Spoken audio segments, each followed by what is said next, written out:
Alors, bonsoir Shavuot et bienvenue au Shiur de Rambam pour le 8e chapitre des lois des vœux, Ilchot Nedarim. Dit le Rambam dans la première loi, le temps du sujet, qu'est-ce qu'on fait avec les vœux qui étaient faits sous condition? Il a fait un vœu, il y a certaines choses qu'il va s'interdire, il ne va pas consommer telle chose, il ne va pas profiter de telle autre chose, mais sous une condition spécifique. Dit le Rambam dans la Halakha. מי שנדר או נשבע או פירש בשעת נדרו דבר שנדר או נשבע בגללו, הרי זה כמי שתלה נדרו שבועתו באותו דבר ובגללו נתקיים אותו דבר שנשבע בגללו, הרי זה מותר. Celui qui a précisé au moment de la formulation du vœu que c'est pour quelque chose de spécifique, c'est égal et c'est comme si il a prononcé une condition que le vœu se fera uniquement dans un cas spécifique. Keitzad, quel est donc le cas? Nadar onishba, she'eini nosei isha plonit she'avia ra, she'eini nichnas לבית זה שכלב רע בתוכו. מתו או שעשו אב, או שעשה אב תשובה. הרי זה מותר שזה כמי שנדר או נשבע ואמר שלא עשה פלונית ולא ייכנס לבית זה, אלא אם נסתלק ההזק וכן כל כיוצא בזה. Une personne qui va formuler un vœu, que je ne me marie pas avec cette femme parce que son père est tellement méchant.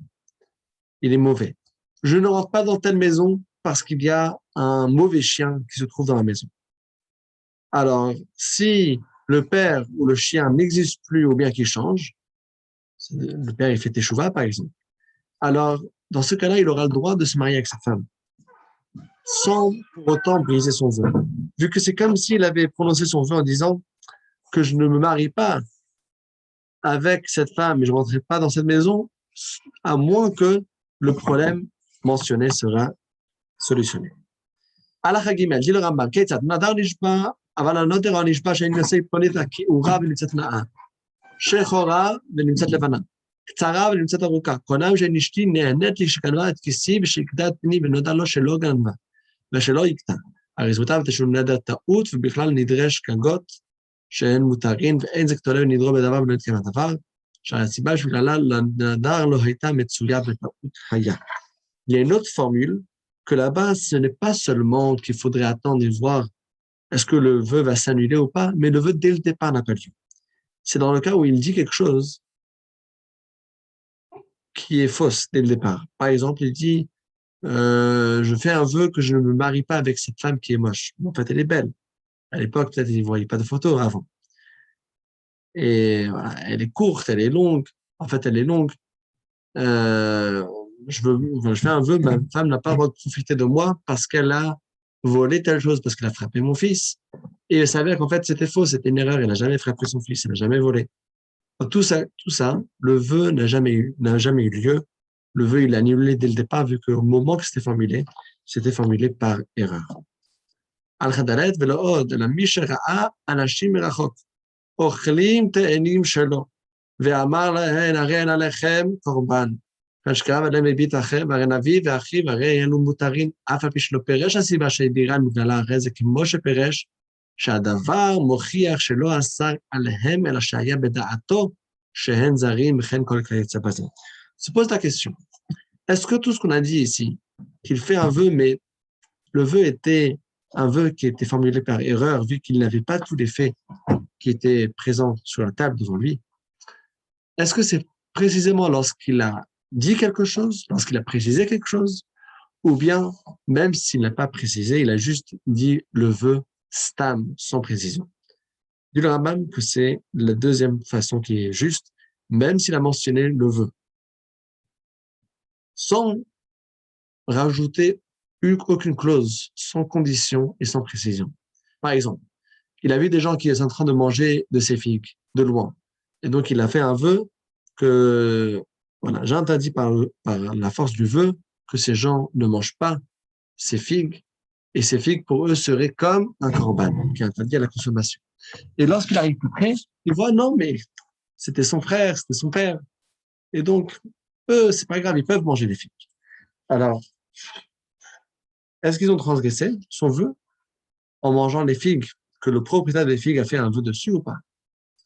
Alors, on dit que là-bas, qu'il ne transgresse pas du tout. Vu que malgré qu'il n'a pas dit « Ah, ces voleurs, ces étrangers, pourquoi est-ce qu'ils mangent ?» Non, il a juste dit « Pour ceux qui sont là-bas ». Donc, ça inclut tout le monde, a priori. Mais c'est évident pour nous que l'intention était uniquement parce qu'il pensait que c'était des étrangers, même s'il n'a pas précisé quelque chose de spécifique, quand même, le vœu n'aura pas lieu dans ce cas-là. Allah dit le Rambam. מי שנדר נשבע ונולד לו דבר שלא היה בליבו בשעת השבועה, או בשעת הנדר, הרי זה אסור עד שישאל לחכם ויתיר את פתחו. כיצד? עשה את עצמו בהנהיית פלוני, שלא ייכנס למקום פלוני, ונעשה אותו איש סופר אותו מקום בית הכנסת, אף על פי שהוא אומר, אילו הייתי יודע שזה נעשה סופר במקום זה, יעשה בית הכנסת, לא הייתי נודר או נשבע, הרי זה אסור לענות להיכנס עד שיתיר את נדרו כמו שביארנו, וכן כל כיוצא בזה. Celui, par contre, qui fait un vœu, et le vœu, il était tout à fait correct, et il était conscient de ce qu'il dit. Seulement qu'au fur et à mesure du temps, il y a autre chose qui est rentrée en jeu, et cette nouvelle chose, s'il avait su que ça allait se passer, il n'aurait jamais fait le vœu. Ramam ramène deux exemples. Numéro un, je fais un vœu que je ne vais jamais rentrer dans tel endroit. Et cet endroit est devenu la synagogue. Ou bien, je fais un vœu que je ne vais jamais profiter de telle personne. Et cette personne est devenue le sophère de la ville. Si seulement il le savait, il n'aurait jamais fait le vœu. Mais au moment qu'il a fait le vœu a vraiment inclus tout le monde. C'était pas un vœu qui était fait par erreur. Il savait tout. C'est seulement quelque chose de nouveau qui s'est passé plus tard.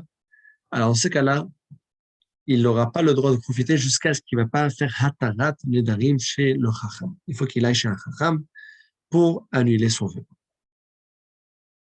Al-Khabav, dit le Rambam. כל נדר שהותר מקצתו הותר כולו והוא הדין בשבוע. כיצד? ראה אנשים רחוק כותבים פירותיו ואמר הריין עליכם קורבן.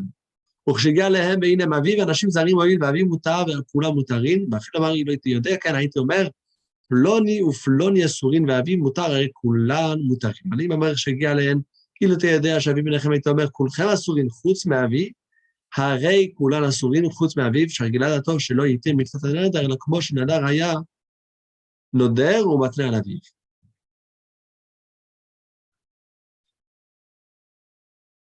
Une halakha très intéressante qui décrit tout à fait l'image du vœu. Le neder, la parole selon la Torah, c'est pas juste une théorie, c'est pas juste une belle parole qui est dite, mais une parole, c'est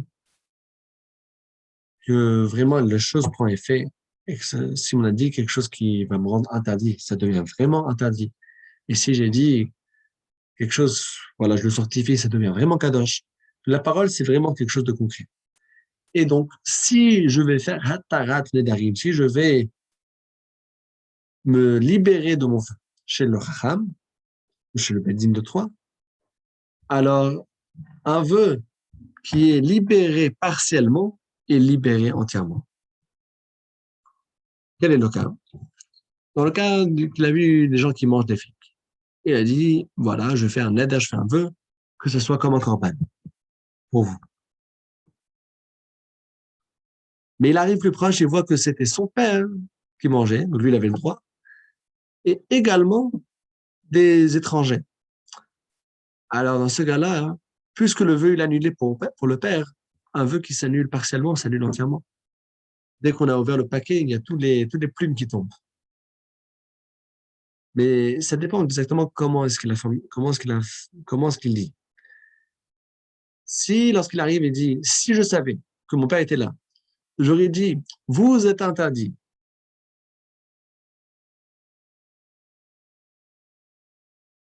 Alors, j'aurais dit, vous êtes interdit et mon père, il est permis. Donc, j'aurais dit ça en 2 temps, mais là, j'ai tout dit en un. Alors là, quand on le libère d'une partie du vœu, on le libère du vœu entièrement.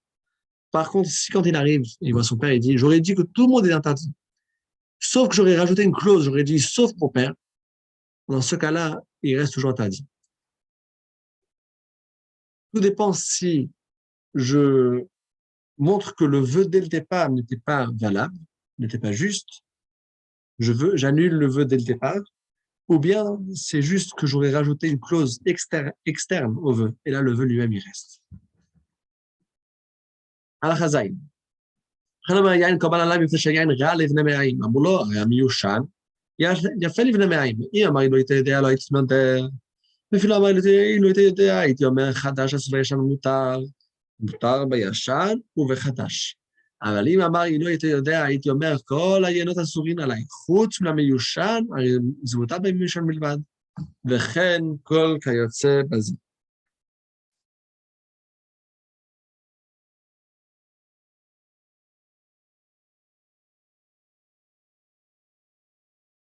Alors, celui qui dit que je fais un vœu, je m'interdis le vin, pour moi, c'est comme un sacrifice, je ne le consommerai pas, parce que le vin, c'est mauvais pour les intestins. On lui dit, mais le vieux vin, il est bon pour les intestins. Alors là, on aura la même image qu'avant. Ça dépend qu'est-ce qu'il dit. Ça dépend comment est-ce qu'il veut se libérer du vœu. S'il dit, si seulement je savais que le vieux vin est bon, je n'aurais jamais fait le vœu est annulé. Parce que c'est un vœu qui était formulé par erreur. Deuxième cas, une personne qui dit, si je savais, j'aurais dit que les nouveaux vins, je fais un vœu que je ne consommerai pas, mais les vieux vins, ils seraient permis. Alors, en deux mots, voilà, ce que j'ai dit aussi, c'était pas faux. J'aurais fait le vœu autrement. Dès le départ, j'aurais formulé autrement. Alors là, il a également annulé le vœu.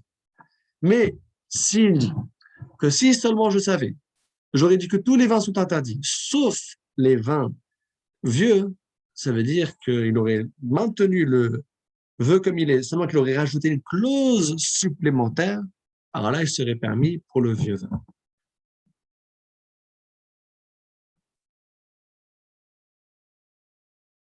הלכה ח' כל הנדר הנשבע רואים דברים שבגלל הנשבע או נדר למדין מהן לאיזה נתכוון והולכין אחר עניין לא אחר כל משמע הדיבור. כיצד? היה טעון מסע של צמר או של פשתים והזיע והיה רחוק קשה ונשבע או נדר שלא יעלה עליו צמר ופשתים לעולם הרי זה מותר ללבוש בגדי צמר ופשתים ולכסותם ואינו אסור אלא להפשילן לאחוריו. היה לבוש בגדי צמר והצטער והלבישתן ונשבע, או נדר שלא יעלה עליו צמר לעולם, אסור ללבוש מותר לטעון עליו ומותר להתכסות בגדי צמר, שמתכוון זה אלא לבגד צמר.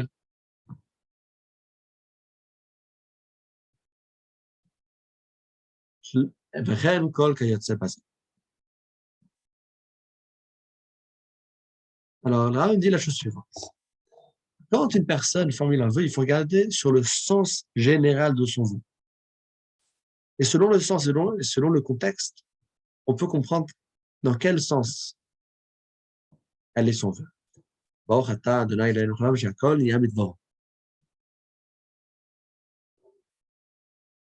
Par exemple, une personne qui était en train de porter une charge de laine ou de lin, et vous savez, quand on porte du laine et du lin pour longtemps, et qu'on transpire, ça sent pas très bon.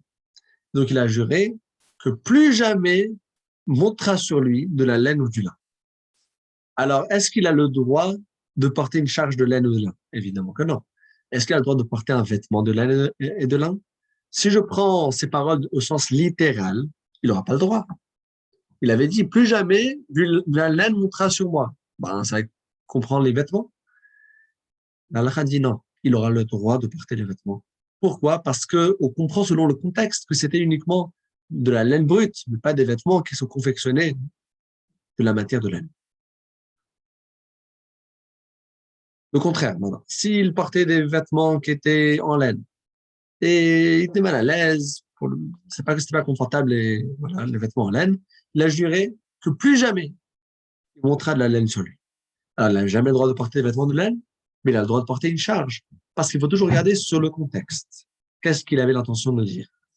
על החטאת. היו מבקשים ממנו שישא קרובתו וממהל ומפצמו בנדר או נשבע שלא תהנה בו לעולם.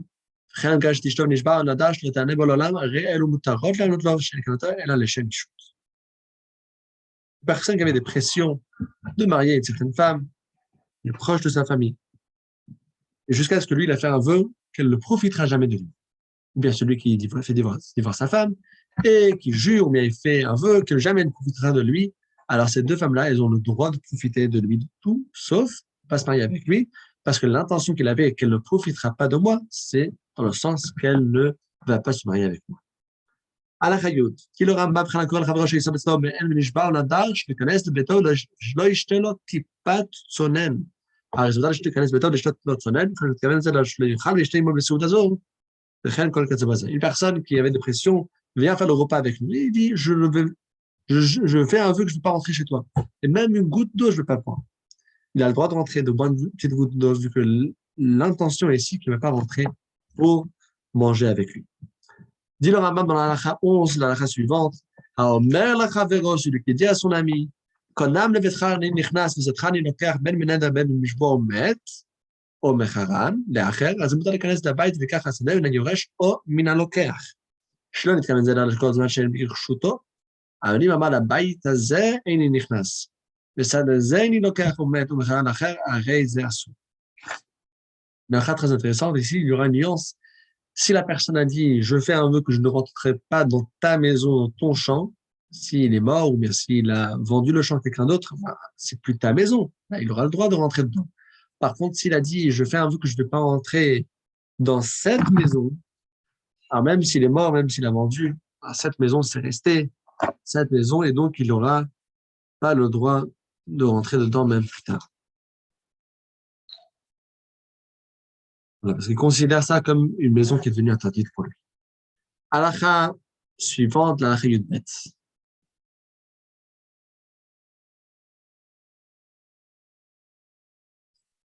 Dit le Rambam.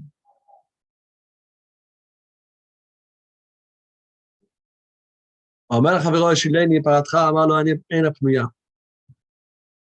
נשבור לאדם, אמר לו, כל צדיק, איני חורש בה לעולם, אם היה דרכו לחרוש בידו, הוא אסור בכל אדם מותרים, לחרוש לו בה. אם אין דרכו לחרוש בידו, הוא בכל אדם אסורים, וכן כל כיוצא בדברים אלו. Celui qui dit à son ami, alors, s'il te plaît, prête-moi ta vache. Il dit, je suis désolé, mais ma vache, elle n'est pas disponible. Alors, le premier, le prête serment, il lui dit, voilà, je fais un serment que je n'utiliserai jamais ta vache pour labourer mon champ. Alors, s'il avait l'habitude d'utiliser lui-même, d'aller labourer lui-même le champ, alors il peut envoyer une autre personne avec la vache de son ami. Voilà, il s'est fâché sur l'ami qui ne voulait pas lui prêter la vache, il a dit, alors, je ne vais jamais labourer mon champ avec ta vache. Alors, s'il avait l'habitude de labourer le champ lui-même, alors lui, il n'aura pas le droit, parce que ça, c'est son vœu. Moi, je ne vais jamais l'abandonner. Mais il peut le déléguer à une autre personne. Il a son champ, et il a pris l'autre ami, il veut le prêter sa vache, alors il pourra le déléguer à quelqu'un d'autre, que quelqu'un d'autre prenne cette vache et aille labourer son champ. Par contre, si cette personne n'avait jamais l'habitude de labourer tout seul, alors quand il dit « je ne vais jamais labourer », il parlait peut-être de soi-même, parce que lui, il ne va jamais labourer. De toutes les manières, il laboure jamais. Quand il dit « je ne vais jamais labourer », il a l'intention, moi et mes employés, moi et toute personne. Donc, vous voyez, il y a également la différence dans le langage. Une personne qui a l'habitude de faire certaines choses personnellement, quand il dit « je fais un vœu que je ne le ferai pas », il parle de lui-même. Mais ça peut se faire par une autre personne. Par contre, si une personne, de toutes les façons, il délègue tout, quand il dit « je ne fais pas », il veut dire lui et toutes ses délégations. Alors là, ça inclut tout le monde dans ce qu'il a dit dans le fait. Halakha Yud l'avant-dernière halakha de ce chapitre, Mish Nishba, או נדר, שיישא אישה או שיקנה בית או שיצא בשיירה או יפרוש בים, מבחינתו לישא אישה ולקנות לה לצאת מיד, ועד שימצא דבר הגון לו. מעשה אישה שנדרה, שכל מי שיתבע אותה תינשא לו וקבצה לה בן אדם שאיננו הגונים לה, או חכמים שנתכוונה זו אלא לכל מי שיתבע אותה, מן הגונים לה, וכן כל כיוצא בזה. Alors, prenons la personne à l'envers. Celui qui va jurer ou bien qui fait un vœu, qui va se marier avec une femme, ou bien qui va acheter une maison, ou bien qui va sortir pour un long voyage, ou bien il va aller à la mer. Alors, est-ce qu'on le force de le faire ça tout de suite? Alors, marie-toi tout de suite, tu as fait un vœu, tu as juré? Non. Il a l'obligation de le faire, mais uniquement après qu'il trouve la bonne femme, après qu'il trouve la bonne maison, etc. Il y a une histoire d'une femme qui avait fait un vœu que celui qui va venir pour la demander au mariage, elle se marie avec lui. Tout de suite, il y a des gens qui n'étaient pas des gens très cachers qui sont venus tout de suite. Alors, marie-toi avec moi. Alors, elle est dans un grand problème, dans un grand dilemme, vu qu'elle a fait un vœu que celui qui va la demander au mariage, elle va accepter. Les Chachamim ont dit non, mais l'intention était, celui qui va la demander au mariage, de ceux qu'elle peut se marier avec eux, de ceux qu'elle pourra bien vivre avec eux, une vie de mariage. Sinon, même si tu peux jouer avec les mots, mais dans les vœux, il faut regarder sur le contexte, pas juste prendre les mots. Dernière halakha du chapitre, dit le Rambam Amadi, Travero, Shenishba, Ve'amar lo, Shetavo, Vetitol, Levanecha, Kor Echad, Chitim, או שתי חביות של יין, הרי זה יכול להתיר נדרו בלא שאלה לחכם. ואמר לו, כלום נתכוונת לכבדני? כבודי שלוטו לו כבר הגיע לכבוד שנתת בשבילי. לכן, הנודע שנשבע שנתן הנה לי, אם אין אתה נותן לבני, קור שליחיתים ושתי חביות של יין. אז זה יכול להתיר לנדרוש למשת חכם, ואמר, אני כאילו התקבלתי, והגיעו לידי וכן כל כיוצא בזה. ולאחת très intéressante, vu que c'est lié avec les vœux qui sont entre l'homme et son prochain.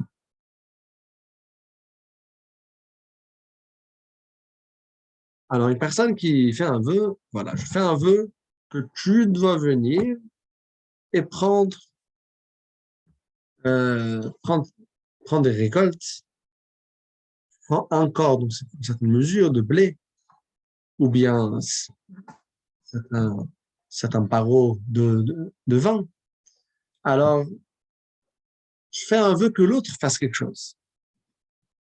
Alors là, il n'y a pas besoin d'aller voir le chacham, il suffit que l'autre personne dise que pour moi, c'est comme si j'ai reçu, mais que de donner une chose à une personne, l'essentiel, c'est que l'autre personne accepte. Dès que l'autre personne dit que pour moi, je pardonne sur ce que tu dois me donner, c'est comme si j'ai reçu, alors la personne qui a formulé le vœu, il les quitte, et la personne me dit, voilà, tu voulais juste me donner du kavod, tu voulais juste me donner quelque chose, pour moi, c'est comme si tu me l'as déjà donné, et donc, tu es quitte de ton obligation, tu es quitte de ton vœu. Et en Chazak ou Baruch, Shavua Tov, place aux questions-réponses.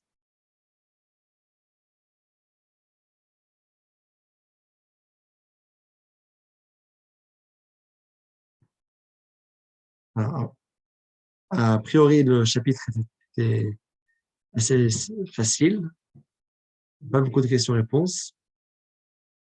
En tout cas, il faut connaître la force de ces paroles. Et d'ailleurs, on a vu dans la paracha de la semaine passée que finalement, c'est à cause des paroles de la Shana Hara que les Juifs ne sont pas entrés dans la terre d'Israël, à cause des explorateurs qui ont parlé la Shana Hara, Vayotziu dibat haaretz ra'a.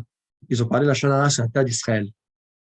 Alors, la Gemara nous dit par rapport à ça dans Masechet Erkin que si, dans Daf Vav, si déjà la Shana Hara sur un pays, qu'est-ce que c'est? La Shana Hara sur des pierres, sur du bois, c'est punissable avec un si grand degré de gravité, 40 ans dans le désert, dans lequel on va tous mourir, etc. Alors, la Shana Hara sur le prochain, al-achat kam vecham, a plus forte raison de faire très, très attention. Toujours parler des paroles positives. Vous voyez ici l'effet d'une parole. Une parole qui est dite, c'est un acte qui se fait. Quand on a défait, ça se défait entièrement. On a dit les différentes façons par rapport à ça. Une parole, ça a vraiment un vrai effet. Faire attention et profiter de notre pouvoir particulier. Vous savez que l'être humain, il est également surnommé dans le Midrash par Medaber, celui qui peut parler, vu que c'est le grand avantage de l'être humain par rapport aux animaux, que l'être humain, il a la sagesse de la parole. C'est une grande force qu'Hachem nous donne. Il faut toujours l'utiliser pour le bien. C'est une force extrêmement forte. C'est pour ça que si on prend dans le mal, on a mis beaucoup de force dans le mal, et se le met dans la Kedusha, ça fait beaucoup de force dans la Kedusha. Donc, Chazak ou Baruch, vous attachez au prochain shiur avec vous tous, et la bonne santé, et Mashiach Tzidkenu très rapidement. Amen. Chazak ou Baruch. Amen. Merci, Lélissa. Amen, merci.